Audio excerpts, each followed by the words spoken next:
Jeg starter hver morgen med et glas varmt vand med citronsaft. Jeg løber cirka hver anden dag, og jeg løber gerne rundt om søerne i København eller i Frederiksberg Have.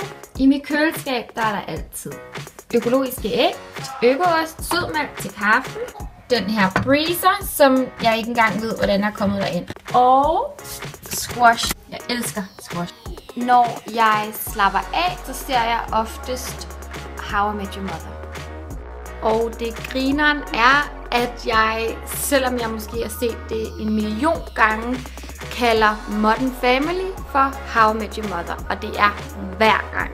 Mit kælenavn har hele mit liv været Musi, men i en periode så kaldte min far mig for Gryde, fordi at jeg nede i børnehaven havde fået skiltet med den lille blå gryde. Okay, mor. Random fact om dig.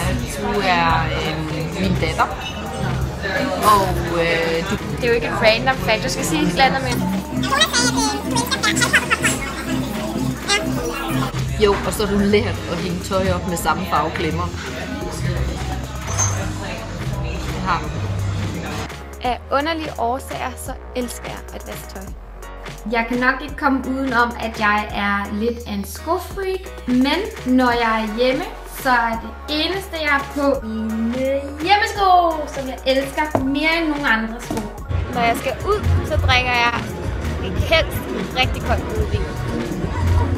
Jeg er kendt for at kunne sove hvor som helst og når som helst, men det vildeste sted, jeg faldet i søvn, det er i en turistbus i Barcelona.